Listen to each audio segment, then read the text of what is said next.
Hello friends, hi, नमस्कार, welcome to my YouTube channel let's do and learn. मैं रूपाली आप सभी का स्वागत करती हूं। और आज मैं ये जो प्रैक्टिस सेट लेके आई हूं, ये हमारा बिहार शिक्षक भर्ती जो परीक्षा होने वाली है उसका प्रैक्टिस सेट है।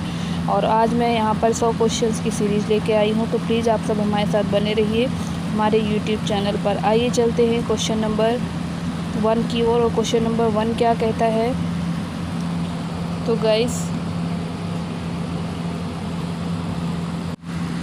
क्वेश्चन नंबर 1 यहाँ पर कहता है झारखंड राज्य कब स्थापित हुआ था। झारखंड राज्य कब स्थापित हुआ था ये बताना है आपको।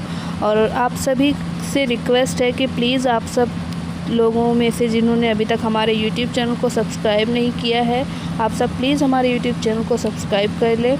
आइए चलते हैं ऑप्शंस की ओर। ऑप्शन पहला ऑप्शन कहता है 1997, दूसरा कहता है 1998, तीसरा कहता है 1999, चौथा ऑप्शन कहता है 2000।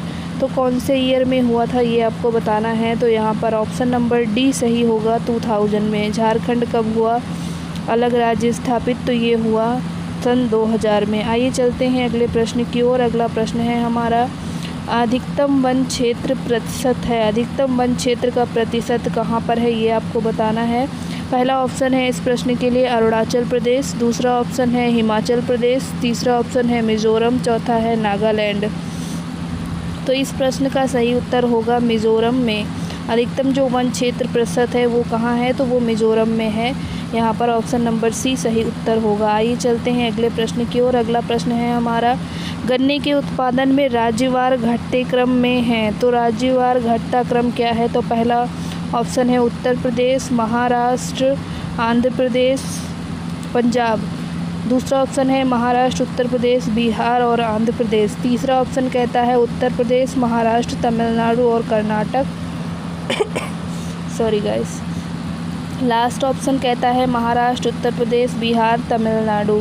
तो इस प्रश्न का जो सही उत्तर होगा वो होगा option number C, Uttar Pradesh, Maharashtra, Tamil Nadu और कर्नाटक। ये इसका सही उत्तर होगा। ऑप्शन नंबर सी इस प्रश्न का सही उत्तर है। आइए चलते हैं अगले प्रश्न की ओर। अगला प्रश्न है हमारा किसने नेशनल आइस हॉकी चैम्पियनशिप 2023 का खिताब जीता है। किसने national ice cup hockey championship 2023 का खिताब जीता है। तो पहला ऑप्शन है यहाँ पर इंडियन नेवी, दूसरा है एयर फोर्स, तीसरा है असम राइफल्स, चौथा है भारतीय तिब्बत सीमा पुलिस। तो किसने जीता है, तो ऑप्शन नंबर डी यहाँ पर सही होगा, भारतीय तिब्बत सीमा पुलिस। ऑप्शन नंबर डी इस प्रश्न का सही उत्तर है। आइए चलते हैं अगले प्रश्न की ओर।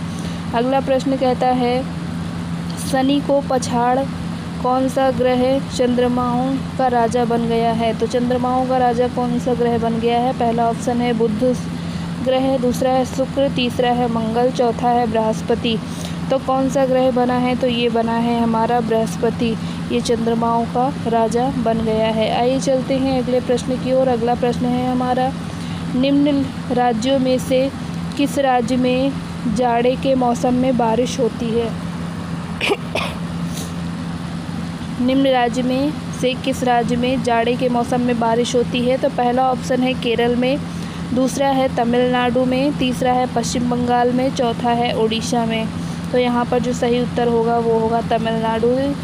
तमिलनाडु में क्या होता है, तो जाड़े के मौसम में बारिश होती है। आइए चलते हैं अगले प्रश्न की ओर।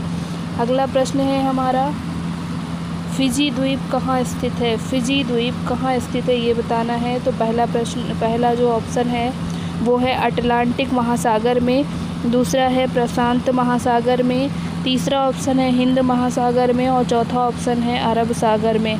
तो इस प्रश्न का जो सही उत्तर होगा वो होगा प्रशांत महासागर में। ऑप्शन नंबर बी इस प्रश्न का सही उत्तर होगा। आइए चलते हैं अगले प्रश्न की ओर।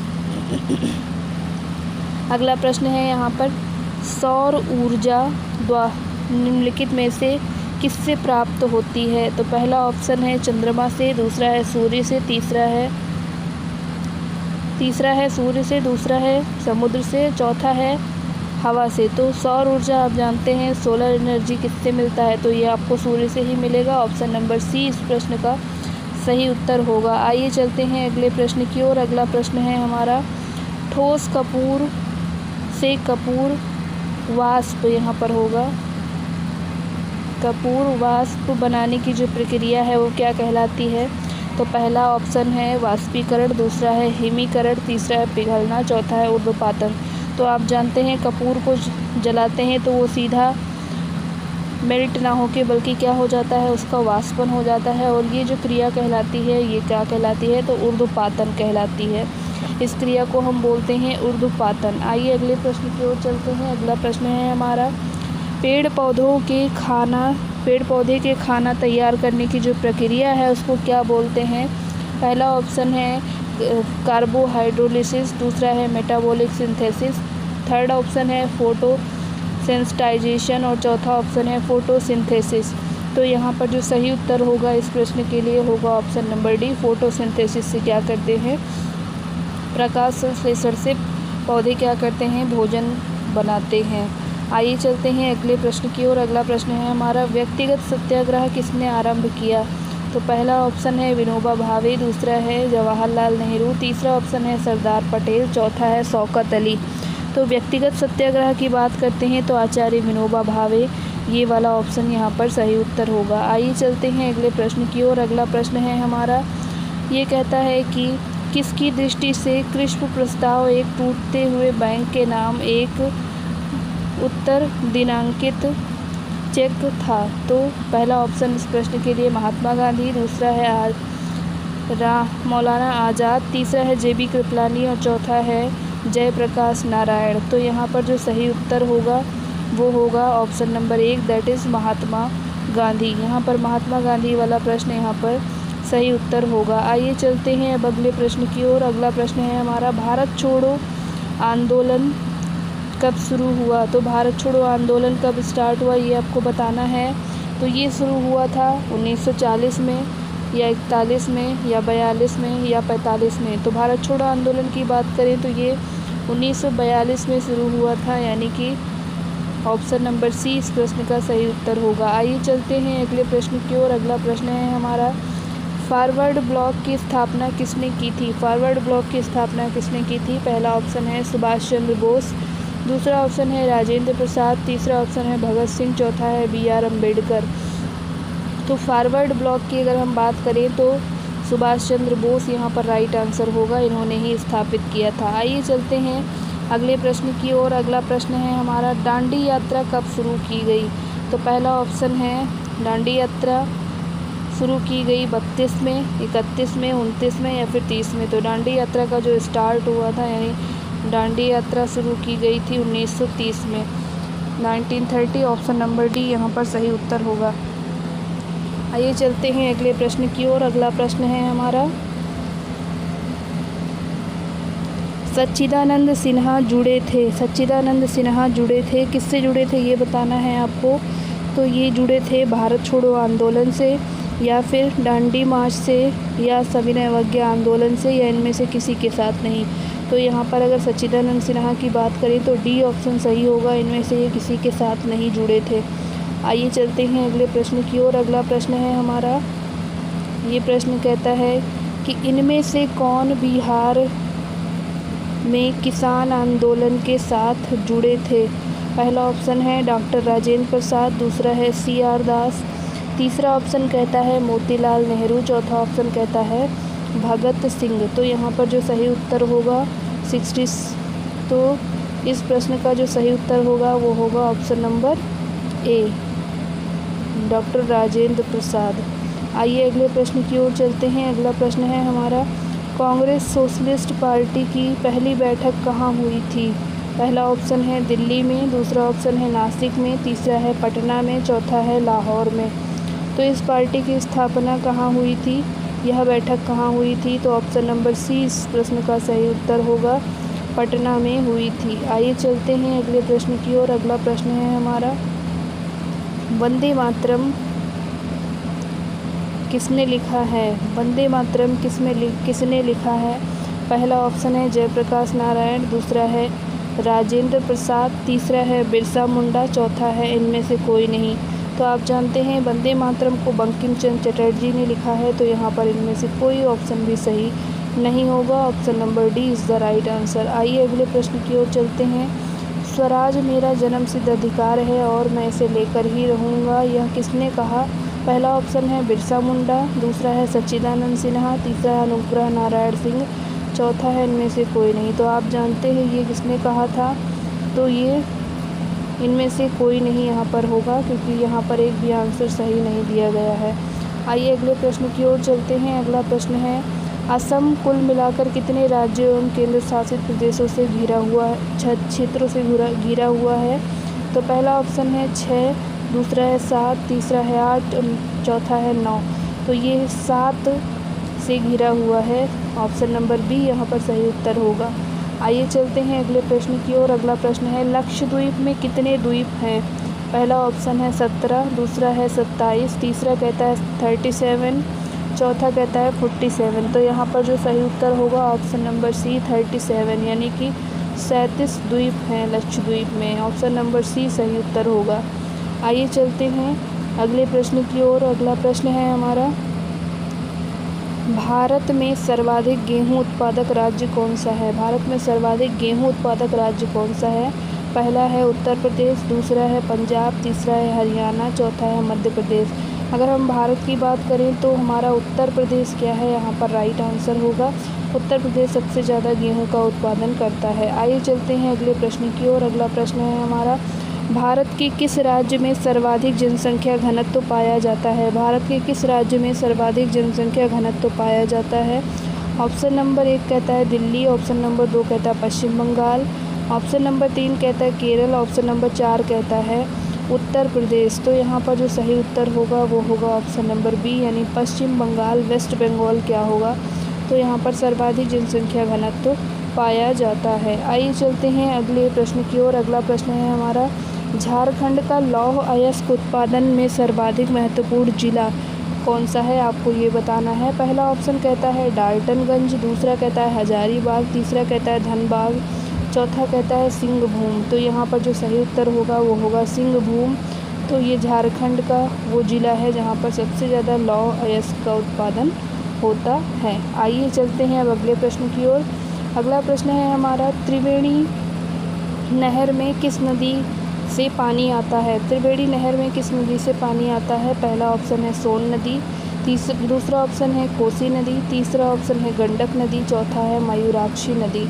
तो यहाँ पर जो सही होगा वो होगा गंडक नदी। त्रिवेणी नहर में जो पानी आता है वो गंडक नदी से आता है। आइए चलते हैं अगले प्रश्न की ओर। अगला प्रश्न है हमारा, कौन सा प्रमुख उद्योग मुरी झारखंड में स्थापित है? मुरी कहाँ है? तो ये झारखंड का एक ज़िला है और यहाँ पर कौन सा उद्योग है ये बताना है। तो पहला ऑप्शन कहता है एल्यूमिनियम उद्योग, दूसरा कहता है तांबा उद्योग, तीसरा कहता है इस्पात उद्योग, चौथा कहता है रसायन उद्योग।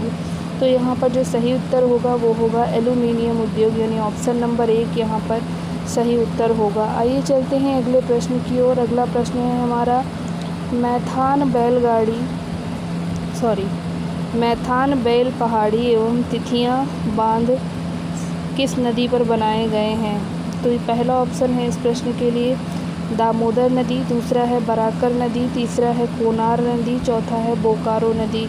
तो यहाँ पर जो सही उत्तर होगा वो होगा बराकर नदी। ऑप्शन नंबर बी यहाँ पर सही उत्तर होगा। आइए चलते हैं अगले प्रश्न की ओर। अगला प्रश्न है हमारा, बिहार में राष्ट्रीय राजमार्गों की कुल लंबाई कितनी है? तो बिहार में राष्ट्रीय राजमार्गों की कुल लंबाई, पहला ऑप्शन है 1913 किलोमीटर, दूसरा है 1018 किलोमीटर, तीसरा ऑप्शन है 1313 किलोमीटर और चौथा ऑप्शन है 1371 किलोमीटर। तो यहाँ पर जो सही उत्तर होगा वो होगा ऑप्शन नंबर 1, यानी 1913 किलोमीटर। ऑप्शन नंबर 1 इस प्रश्न का सही उत्तर होगा। आइए चलते हैं अगले प्रश्न की ओर। अगला प्रश्न है हमारा, बड़ी ही तेज़ी से तो भाग लिया अगला प्रश्न है हमारा, कौन भारत के ग्रैंड मास्टर बने हैं? भारत के ग्रैंड मास्टर कौन बने हैं आपको ये बताना है। और इस प्रश्न के लिए जो ऑप्शन है, पहला ऑप्शन कहता है विग्नेश, दूसरा कहता है गैब्रियल सार्गसयन, तीसरा ऑप्शन है सागर शाह, चौथा ऑप्शन है अभिजीत गुप्ता।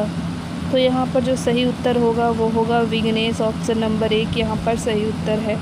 आइए चलते हैं अगले प्रश्न की ओर। अगला प्रश्न है हमारा, कैबिनेट मिशन की अध्यक्षता किसके द्वारा की गई थी, ये आपको बताना है। पहला ऑप्शन है लॉर्ड एटली, दूसरा ऑप्शन है स्टैनफोर्ड क्रिप्स, तीसरा ऑप्शन है क्लेमेंट एटली, चौथा ऑप्शन है सर पी लॉरेंस। तो यहाँ पर जो सही उत्तर होगा इस प्रश्न का, तो option number D sir P Lawrence जो है वो क्या है, कैबिनेट मिशन के अध्यक्ष, इनके अध्यक्षता में कैबिनेट मिशन हुआ था। आइए चलते हैं अगले प्रश्न की ओर। अगला प्रश्न है, इनकलाब जिंदाबाद किसने दिया था इसका नारा। तो पहला ऑप्शन है इनकलाब ने, दूसरा ऑप्शन है भगत सिंह MK गांधी ने, फिर तीसरा ऑप्शन है भगत सिंह, चौथा है FC बोस। तो यहाँ पर सी ऑप्शन सही होगा, भगत सिंह, इन्होंने नारा दिया था इनकलाब जिंदाबाद। आइए चलते हैं अगले प्रश्न की ओर। अगला प्रश्न है हमारा, कुंवर सिंह ने 1857 के विद्रोह का नेतृत्व किस प्रांत से किया था। पहला ऑप्शन है पंजाब, दूसरा है बंगाल, तीसरा है बिहार, चौथा है महाराष्ट्र। तो इन्होंने बिहार की तरफ से पार्टिसिपेट किया था 1857 के विद्रोह में। आइए चलते हैं अगले प्रश्न की ओर। अगला प्रश्न है, मुंडाओं ने विद्रोह कब शुरू किया था। तो मुंडाओं ने कब विद्रोह शुरू किया था। ऑप्शन कहता है 1885, ऑप्शन नंबर 2 कहता है 1888, ऑप्शन नंबर 3 कहता है 1890, ऑप्शन नंबर 4 कहता है 1895। तो यहाँ पर जो सही उत्तर होगा 1885, ऑप्शन नंबर 1 यहाँ पर सही उत्तर होगा। आइए चलते हैं अगले प्रश्न की ओर। और अगला प्रश्न है हमारा,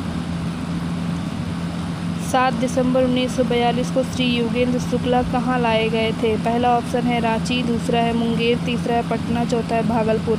तो इनको लाया गया था पटना। ऑप्शन नंबर सी यहाँ पर सही उत्तर होगा।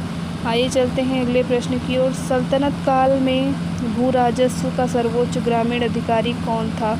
तो पहला ऑप्शन है चौधरी, दूसरा है रावत, तीसरा है मलिक, चौथा है पटवारी। तो यहाँ पर जो सही उत्तर होगा वो होगा ऑप्शन नंबर 1 यानी चौधरी, यहाँ पर सही उत्तर होगा।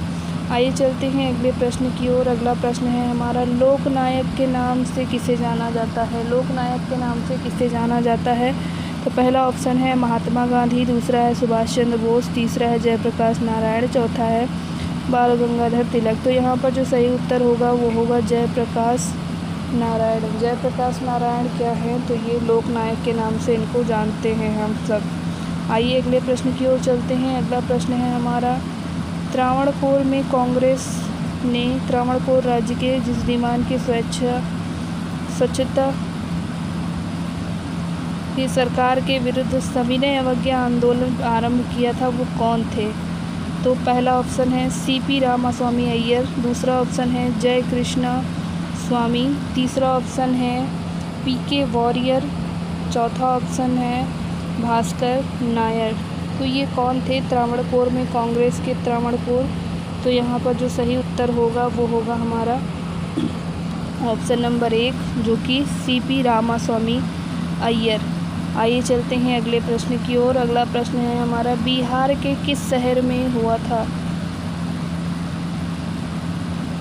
गाइस ये क्वेश्चन कुछ यहाँ पर, बिहार के किस शहर में हुआ था। तो ये पहला ऑप्शन में बता रहा है हरिपुरा, दूसरा ऑप्शन है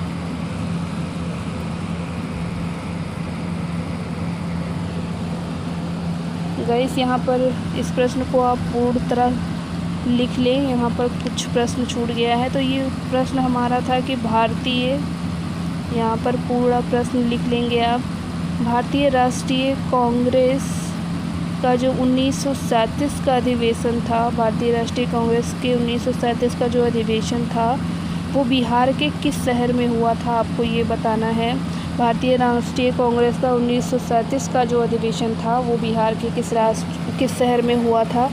तो पहला ऑप्शन है हरिपुरा, दूसरा है फैजपुर, तीसरा है रांची और चौथा है भागलपुर। तो यहाँ पर जो सही उत्तर होगा वो होगा फैजपुर में। ऑप्शन नंबर बी यहाँ पर सही उत्तर होगा, इसको आप नोट डाउन कर ले। आइए चलते हैं अगले प्रश्न की ओर। अगला प्रश्न है हमारा, झंडा गीत किसने लिखा। पहला ऑप्शन है रविंद्रनाथ टैगोर। दूसरा ऑप्शन है बंकिम चंद्र चटर्जी। तीसरा है मैथिली शरण गुप्त। चौथा है श्यामलाल प्रसाद गुप्त। तो झंडा गीत लिखा है श्यामलाल प्रसाद गुप्त ने। ऑप्शन नंबर डी यहाँ पर सही उत्तर होगा।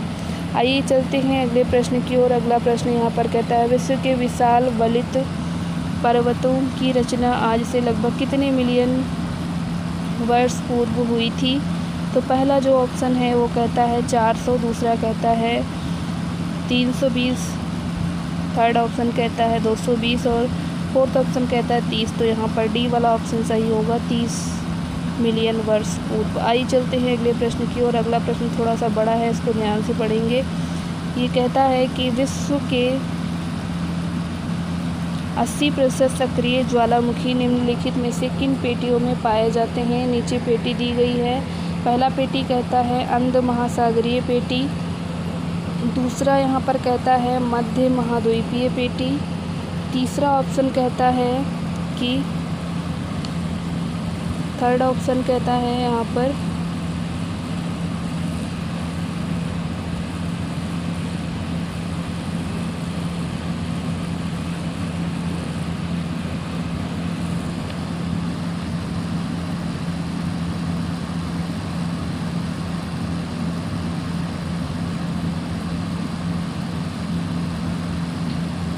विश्व के 80%, गाइस एक बार क्वेश्चन हम फिर से पढ़ लेते हैं।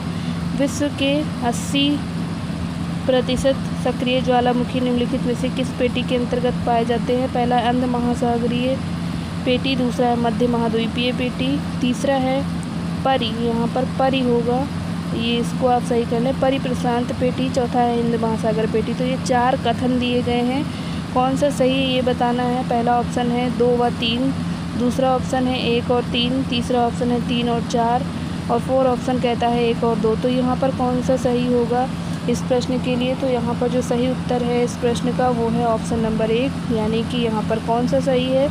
तो यहाँ पर 2 और 3 सही है, 2 और 3 यहाँ पर सही होगा। आइए चलते हैं अगले प्रश्न की ओर। अगला प्रश्न हमारा कहता है कि विश्व के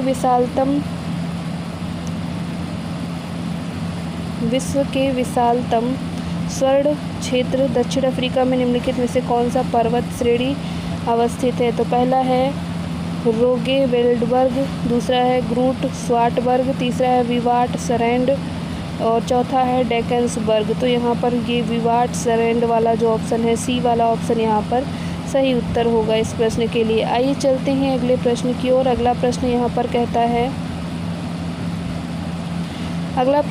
है कि विश्व में अधिकतम संभावित जल शक्ति वाले कतिपय नदी बेसिन हैं।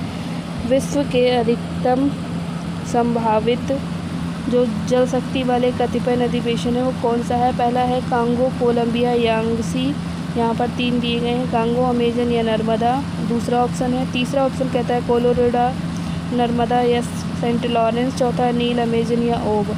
तो यहाँ पर ऑप्शन नंबर 1 सही होगा, कांगो, कोलंबिया और यांगसी, ये ऑप्शन सही होगा। आइए चलते हैं अगले प्रश्न की ओर। अगला प्रश्न है हमारा, ये कहता है निम्न में से कौन सा समूह में हमें विश्व की 2/3 जनसंख्या का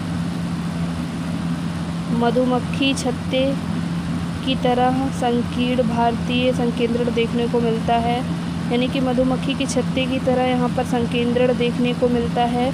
तो कौन सा वो होगा ऑप्शन।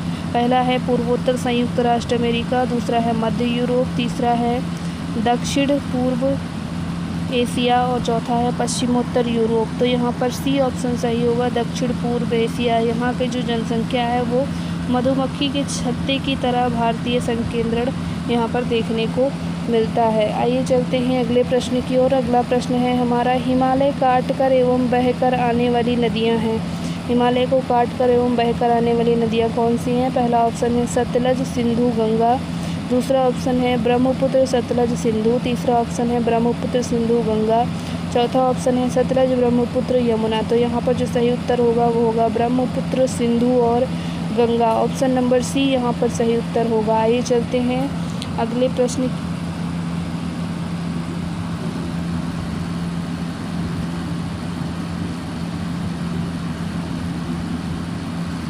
गाइस यहाँ पर आप इसको ठीक कर लें। यहाँ पर ये नहीं बल्कि यहाँ पर होगा हमारा ऑप्शन नंबर बी, यानी कि ब्रह्मपुत्र होगा, सतलज होगा और सिंधु होगा। इसको आप ठीक कर लें। तो इस प्रश्न का जो आंसर होगा वो होगा हमारा ब्रह्मपुत्र, सतलज और सिंधु। आइए चलते हैं अगले प्रश्न की ओर। अगला प्रश्न है हमारा, भारत में ताम्र, स्वर्ण, लोहा, कोयला निम्न में से किस वर्ग के स्थानों में क्रमबद्ध है? पहला ऑप्शन कहता है खेतड़ी, कोलार, कुद्रेमुख, झरिया। दूसरा ऑप्शन है कोलार, खेतड़ी, कुद्रेमुख, झरिया। तीसरा ऑप्शन कहता है झरिया, कोलार, कुद्रेमुख, खेतड़ी। चौथा ऑप्शन कहता है खेतड़ी, कुद्रेमुख, कोलार, झरिया।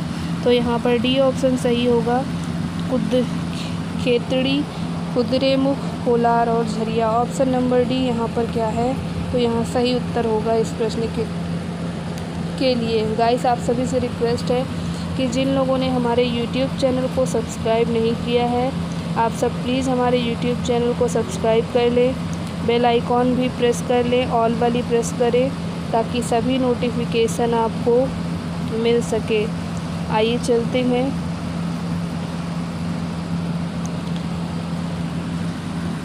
गाइस, आप इस प्रश्न को भी थोड़ा सा ठीक कर लेंगे, क्योंकि यहाँ पर भी थोड़ा सा मिस्टेक हो गई है।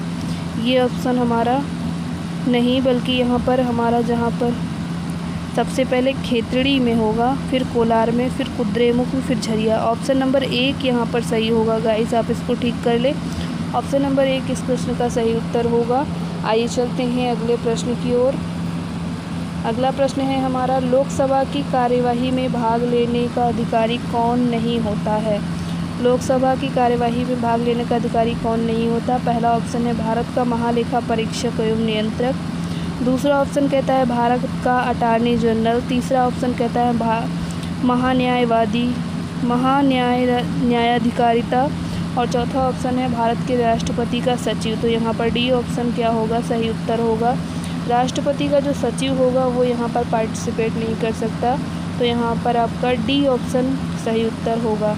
आइए चलते हैं अगले प्रश्न की ओर। अगला प्रश्न है हमारा, किस संशोधन में समाजवादी, धर्मनिरपेक्षता और राष्ट्रीय एकता एवं अखंडता शब्द संविधान से जोड़े गए? पहला है 42वां, दूसरा है 44वां, तीसरा है 52वां, चौथा इनमें से कोई नहीं। तो आप जानते हैं वो संविधान संशोधन क्या था, 42वां संविधान संशोधन था। ऑप्शन नंबर 1 इस प्रश्न का सही उत्तर होगा। आइए चलते हैं अगले प्रश्न की ओर। अगला प्रश्न हमारा कहता है कि कौन सी लोकसभा के चुनाव 4 चरण में हुए हैं? तो पहला ऑप्शन कहता है 11वीं, दूसरा ऑप्शन कहता है 12वीं, तीसरा ऑप्शन कहता है 13वीं और चौथा ऑप्शन कहता है 14वीं। तो यहाँ पर आपका जो सही उत्तर होगा वो ऑप्शन नंबर डी होगा। 14वीं लोकसभा के जो चुनाव हैं वो 4 चरण में हुए थे। आइए चलते हैं अगले प्रश्न की ओर। अगला प्रश्न है, भारतीय संविधान के अनुच्छेद 370 का संबंध किससे है? पहला ऑप्शन है जम्मू एवं कश्मीर राज्य से,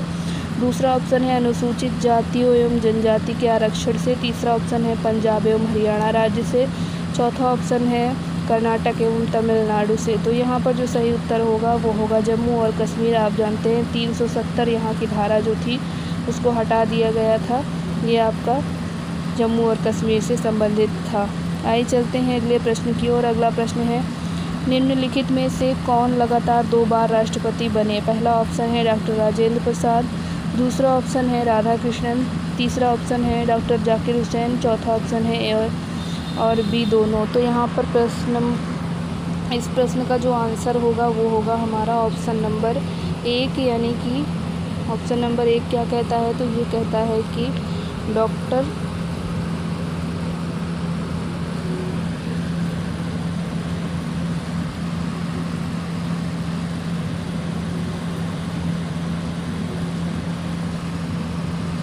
राजेंद्र प्रसाद। आइए चलते हैं अगले प्रश्न की ओर। डॉक्टर राजेंद्र प्रसाद यहाँ पर सही उत्तर होगा, इसको टिक कर ले। नेक्स्ट क्वेश्चन क्या है, तो नेक्स्ट क्वेश्चन है हमारा, असंगठित क्षेत्र के श्रमिक के लिए किस उद्देश्य से सामाजिक सुरक्षा योजना की शुरुआत की गई? असंगठित क्षेत्र के श्रमिक के लिए किस उद्देश्य से सामाजिक सुरक्षा योजना की शुरुआत की गई? पहला ऑप्शन है वृद्धावस्था पेंशन योजना, दूसरा ऑप्शन है स्वास्थ्य बीमा योजना, तीसरा ऑप्शन है व्यक्तिगत दुर्घटना, चौथा ऑप्शन है इनमें से कोई नहीं। तो यहाँ पर जो सही उत्तर होगा इस प्रश्न के लिए डी ऑप्शन होगा, इनमें से कोई नहीं। यहाँ पर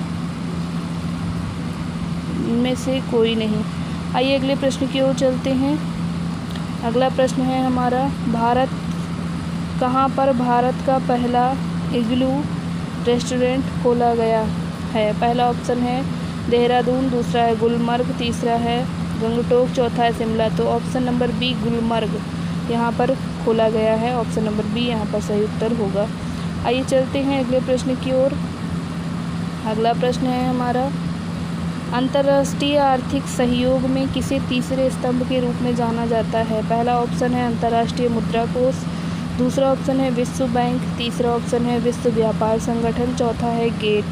तो यहाँ पर जो सही उत्तर होगा वो होगा ऑप्शन नंबर सी, यानी कि विश्व व्यापार संगठन। ये हमारा सी वाला उत्तर यहाँ पर सही उत्तर होगा। आइए चलते हैं अगले प्रश्न की ओर। अगला प्रश्न है, मिलेनियम विकास लक्ष्य में किसे शामिल नहीं किया गया? पहला ऑप्शन है निर्धनता एवं भूख को समाप्त करना, सर्वव्यापी प्राथमिक शिक्षा की प्राप्ति, तीसरा ऑप्शन है लैंगिक समानता एवं महिला सशक्तिकरण को बढ़ावा देना, चौथा ऑप्शन है 2 अंकों वाला वृद्धि दर प्राप्ति।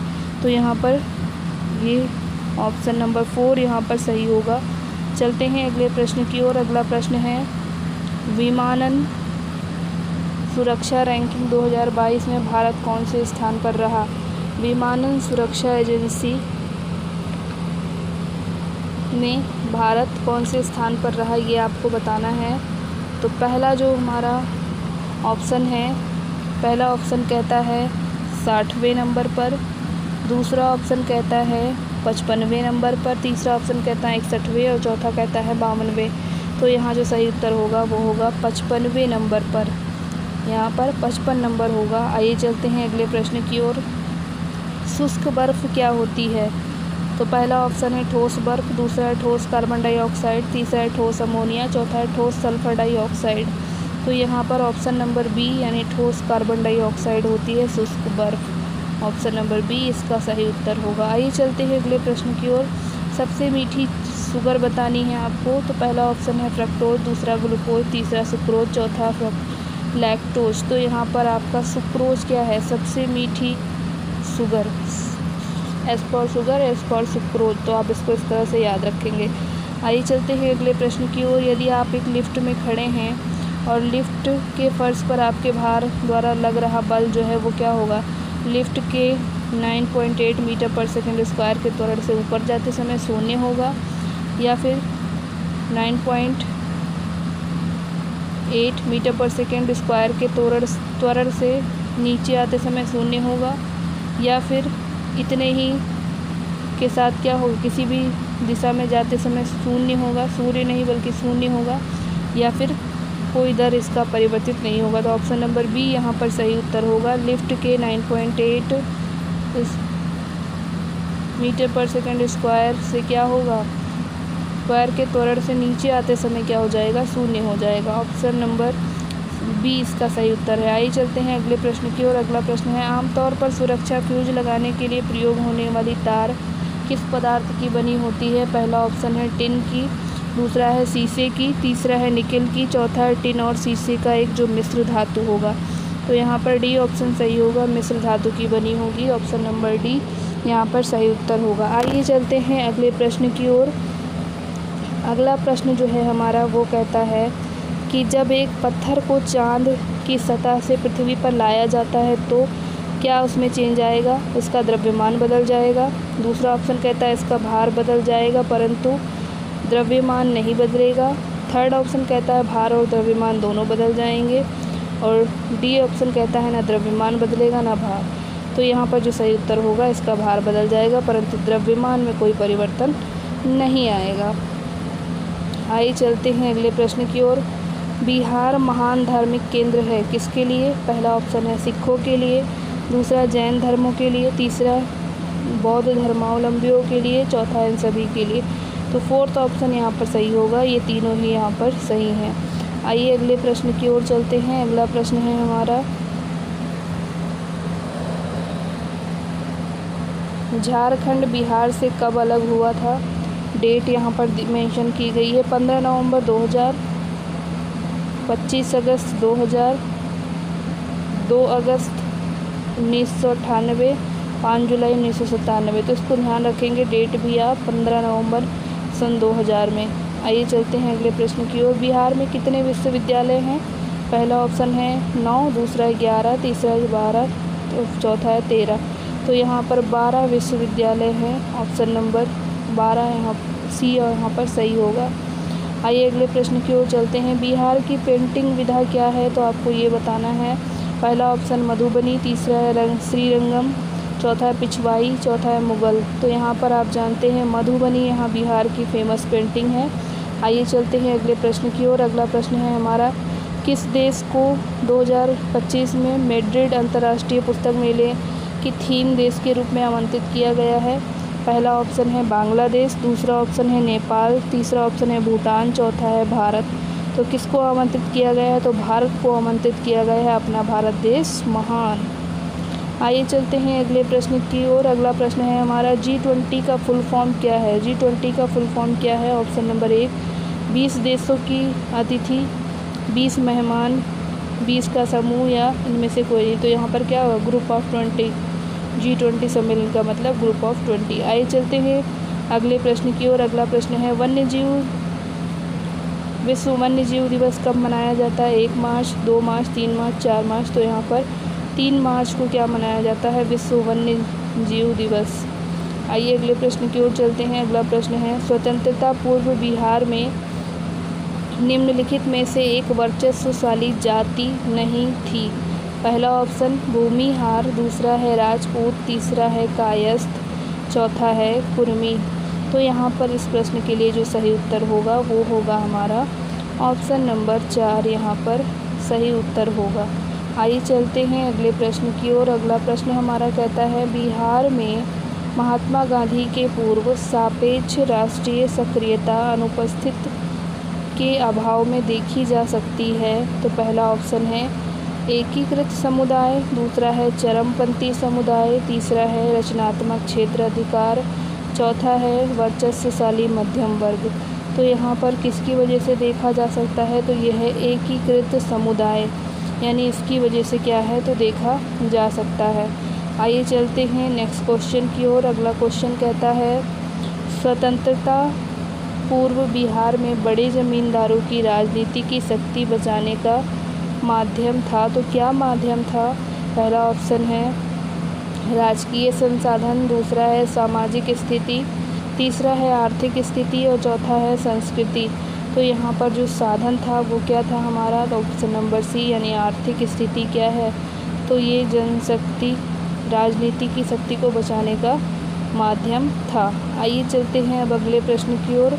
अगला प्रश्न है, सन 1930 में सविनय अवज्ञा आंदोलन कांग्रेस का सविनय अवज्ञा आंदोलन की तरह सफल हुआ कि निम्नलिखित शहरों में अंग्रेजी राज के कई महीनों तक, जो यहाँ पर क्या है, शहरों में एक में अंग्रेजी राज के कई महीनों तक की गायब हो गए? तो यहाँ पर पहला ऑप्शन है पटना, दूसरा है साहेबगंज, तीसरा है बरही, चौथा है मुजफ्फरपुर। तो यहाँ पर बरही ऑप्शन सी ऑप्शन सही होगा। और इस प्रश्न को एक बार फिर से आप रीड कर लीजिए। सन 1930 में क्या हुआ? तो सन 1930 में इतना सफल सविनय अवज्ञा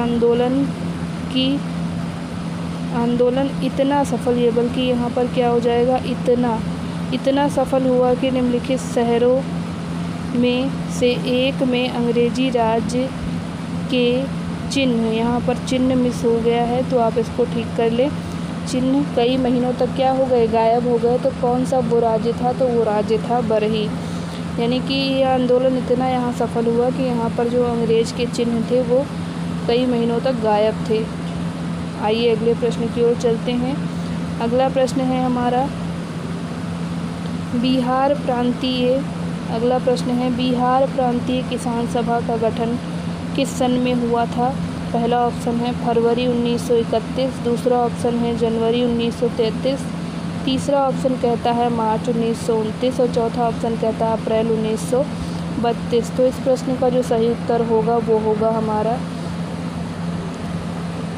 ऑप्शन नंबर सी, मार्च 1929। आइए चलते हैं अगले प्रश्न की ओर। और अगला प्रश्न है, स्वतंत्रता पूर्व बिहार में समाजवादी विचारधारा के प्रसार का श्रेय जाता है, तो किसको जाता है ये श्रेय? पहला ऑप्शन है हमारा जयप्रकाश नारायण एवं बीपी सिन्हा की पाश्चात्य शिक्षा को। दूसरा है अंतर्राष्ट्रीय समाजवादी आंदोलन को। तीसरा ऑप्शन है कांग्रेसी कार्यकर्ताओं की क्रांतिकारी को। चौथा है ब्रिटेन की लेबर पार्टी को। तो यहाँ जो सही उत्तर होगा ऑप्शन नंबर सी यहाँ पर सही उत्तर होगा। आइए चलते हैं अगले प्रश्न की ओर। अगला प्रश्न है हमारा,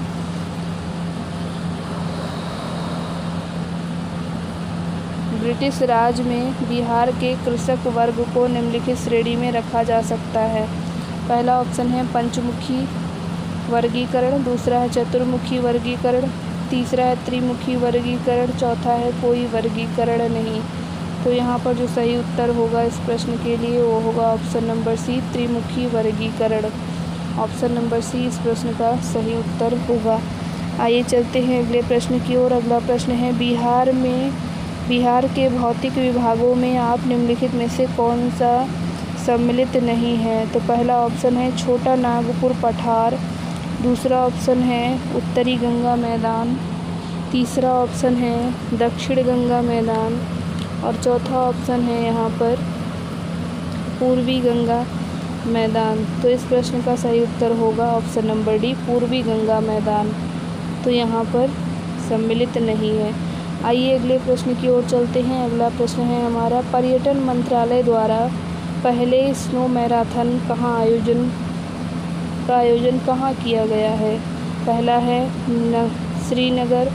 दूसरा है जम्मू कश्मीर। तीसरा है शिमला। चौथा है मनाली। तो यहाँ पर जो सही उत्तर होगा option number B, Jammu Kashmir यहाँ पर सही उत्तर होगा। आइए चलते हैं अगले प्रश्न की ओर। अगला प्रश्न है हमारा, कोयला उत्पादन में राज्यवार घटनाक्रम है, घटता क्रम। यहाँ पर घटना नहीं बल्कि घटता लिख लेंगे, घटता क्रम है। तो कौन सा है? पहला बिहार, मध्य प्रदेश, पश्चिम बंगाल, या फिर मध्य प्रदेश पश्चिम बंगाल बिहार, या फिर पश्चिम बंगाल मध्य प्रदेश बिहार, या बिहार पश्चिम बंगाल मध्य प्रदेश। तो यहाँ पर जो सही उत्तर होगा वो होगा ऑप्शन नंबर एक, बिहार मध्य प्रदेश पश्चिम बंगाल। आइए अगले प्रश्न की ओर चलते हैं। बिहार से होकर जाने वाली राष्ट्रीय राजमार्ग है, तो बिहार से होकर जाने वाला राष्ट्रीय राजमार्ग क्या है? तो ये आपको बताना है। पहला ऑप्शन है NH number 3, national highway number 3, national highway number 8, national highway number 22, national highway number 23।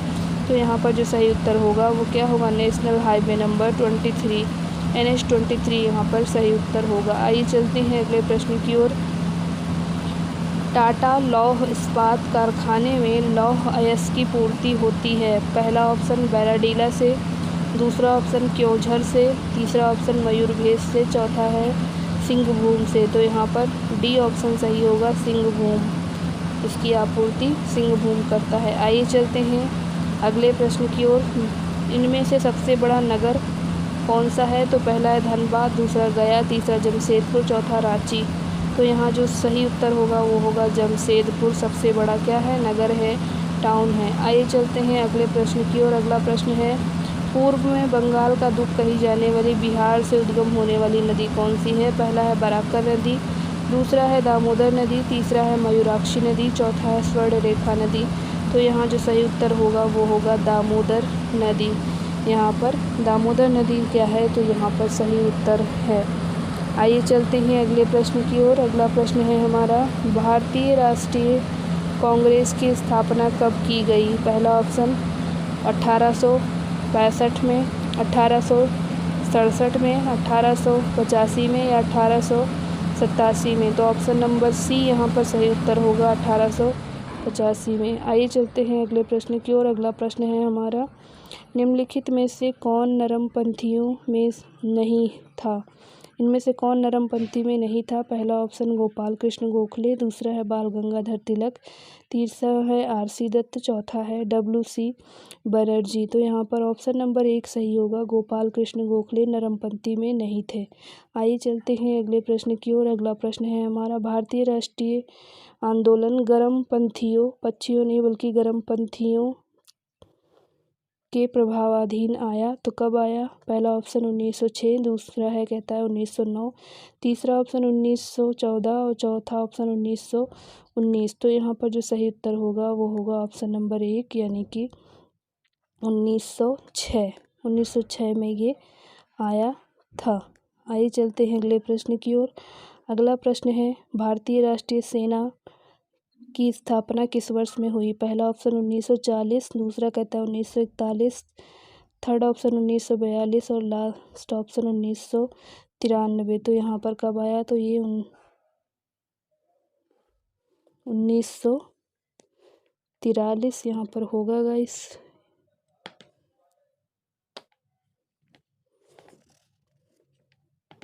तो ये कब आया था?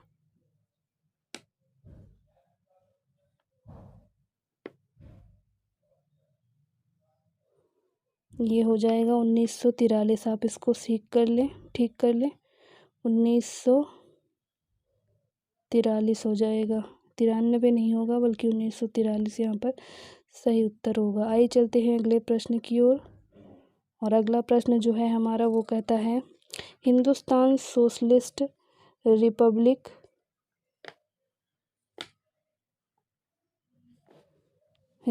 सोशलिस्ट रिपब्लिकन आर्मी के संस्थापक नेताओं में से एक थे। तो पहला ऑप्शन है हमारा B.R. अम्बेडकर, दूसरा है भगत सिंह, तीसरा है सुभाष चंद्र बोस, चौथा है जयप्रकाश नारायण। तो यहाँ पर जो B ऑप्शन है भगत सिंह, ये वाला ऑप्शन सही होगा। आइए चलते हैं अगले प्रश्न की ओर। स्वराज मेरा जन्मसिद्ध अधिकार है, ये किसने कहा? तो आप सभी जानते हैं ये किसने कहा? तो बाल गंगाधर तिलक ने कहा था। ऑप्शन नंबर C यहाँ पर सही उत्तर होगा। इसको ज़्यादा हम नहीं पढ़ के बता रहे क्योंकि ये बहुत ही पेट क्वेश्चन है।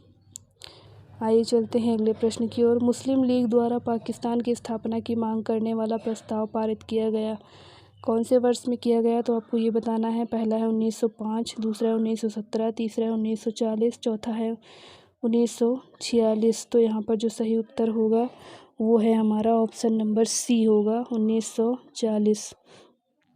आइए चलते हैं अगले प्रश्न की ओर। और अगला प्रश्न यहाँ पर कहता है, अगस्त 1932 में रैमजे मैकडोनाल्ड के सांप्रदायिक पंचायत के द्वारा पहली बार एक पृथक निर्वाचन समूह बनाया गया। किसके लिए बनाया गया? पहला ऑप्शन है मुसलमानों के लिए, दूसरा ऑप्शन है भारतीय ईसाइयों के लिए, तीसरा एंग्लो इंडियन के लिए, चौथा है अछूतों के लिए। तो यहाँ पर D ऑप्शन सही होगा, अछूतों के लिए। ऑप्शन नंबर D यहाँ पर सही उत्तर होगा। आइए चलते हैं अगले प्रश्न की ओर। अगला प्रश्न है हमारा, भारत सरकार अधिनियम 1935 में समाप्त किया, किसने समाप्त किया? पहला ऑप्शन प्रांतीय स्वायत्तता, दूसरा है प्रांतीय द्वैध शासन व्यवस्था, तीसरा ऑप्शन है भारत की संघीय संरचना, चौथा ऑप्शन है जिम्मेदार केंद्रीय सरकार। तो यहाँ पर B ऑप्शन सही होगा, प्रांतीय द्वैध शासन व्यवस्था। ऑप्शन नंबर B यहाँ पर सही उत्तर होगा। आइए चलते हैं अगले प्रश्न की ओर। अगला प्रश्न है हमारा, भारतीय उच्च शिक्षा मीट 2023 कहाँ आयोजित किया गया? पहला है ढाका, दूसरा काठमांडू, तीसरा चेन्नई, चौथा मुंबई। तो यहाँ पर ढाका में आयोजित हुआ था। ऑप्शन नंबर 1 यहाँ पर सही उत्तर होगा। आइए चलते हैं अगले प्रश्न की ओर। अगला प्रश्न है हमारा, कौन सा आर्थिक संरचना में नहीं आता है? पहला है सड़कें, दूसरा रेलवे, तीसरा शिक्षा एवं स्वास्थ्य, चौथा है ऊर्जा। तो यहाँ पर C ऑप्शन होगा, शिक्षा एवं स्वास्थ्य जो है आर्थिक संरचना के अंतर्गत नहीं आता। आइए अगले प्रश्न की ओर चलते हैं। अगला प्रश्न हमारा है, सामाजिक अधिसंरचना में किसे शामिल नहीं किया गया है? तो पहला ऑप्शन शिक्षा, दूसरा ऑप्शन स्वास्थ्य, तीसरा तार संचार, चौथा है आवास। तो इसको तार संचार को यानी कि इसको टेलीकम्युनिकेशन को यहाँ पर नहीं शामिल किया गया है। लास्ट ऑप्शन आज की इस सीरीज़ का और आप सभी से रिक्वेस्ट है, जिन लोगों ने हमारे यूट्यूब चैनल को सब्सक्राइब नहीं किया, आप सब हमारे यूट्यूब चैनल को सब्सक्राइब कर ले। आइए अंतिम प्रश्न की ओर चलते हैं। भारत में कौन क्या है? पहला है भारत में, यहाँ पर थोड़ा सा क्वेश्चन सही कर लें। भारत में कोर भारत में कोर क्या है? पहला ऑप्शन है विद्युत, दूसरा है कोर उद्योग, यहाँ पर होगा पूरा, आप ठीक कर लें। भारत में कोर उद्योग क्या है? पहला ऑप्शन विद्युत, दूसरा कोयला, तीसरा पेट्रोलियम, चौथा इनमें से सभी। तो ऑप्शन नंबर डी यहाँ से हो जाएगा, इनमें से सभी सही हैं। तो उम्मीद करती हूँ आपको आज की वीडियो पसंद आई होगी। आपको ये प्रैक्टिस सेट कैसा लगा? बहुत ही इंपॉर्टेंट क्वेश्चंस की सीरीज़ थी। जिन लोगों ने हमारे यूट्यूब चैनल को सब्सक्राइब